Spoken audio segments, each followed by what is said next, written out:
আসসালামু আলাইকুম, সবাই কেমন আছেন? আশা করি সবাই অনেক ভালো আছেন। দিনটি ছিল আমার বড়মশাইয়ের বার্থডে, অক্টোবর মাসের 11 তারিখ। তো রাত্রে 12টার সময় কেক কাটা হয়েছিল। আমি তাকে একটা টি শার্ট দিয়েছিলাম আর রাত 12টার সময় কেক কাটা হয়েছিল। তো আমার শাশুড়ি তাকে পায়েস খাইয়ে দিচ্ছে, জন্মদিনে পায়েস না খেলে হয়। তো তার পরের দিন আমরা ঘুরতে গিয়েছিলাম লালন শাহ মাজারে। আর 11 তারিখে কিন্তু ওইভাবে ভিড় ছিল না, কারণ মেলাটা ছিল 16-17 তারিখের ওইদিকে। আমি সেভাবে বলতে পারবো না। তো এই তো আর এই সময় অনেক ফাঁকা ছিল, একটা ভিডিও করে নিয়েছিলাম।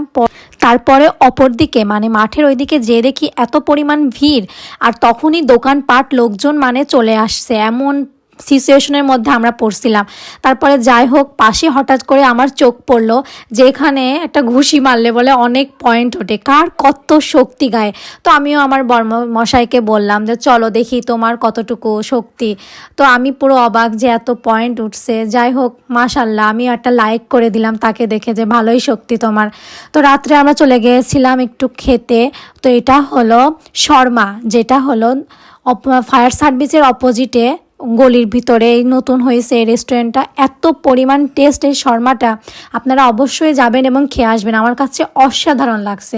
আর দোকানটা বেশি দিনকার না, কয়েকদিনকার। আমি ওনার কাছ থেকে শুনলাম যে উনি বললো যে আমার দোকানটা বেশি দিনকার না। তো আমি আর বড়মশাই ফার্স্ট ট্রাই করব। আমার কাছে অসাধারণ লাগছে, আমার বড়মশাইয়ের কাছে অসাধারণ লাগছে। আমরা তো ভাবছি আবার ওই দোকানে যাব। তো কার কার ভিডিওটা ভালো লাগলো অবশ্যই একটা লাইক করে দিবেন। টাটা, আমরা এখন শর্মা খাই।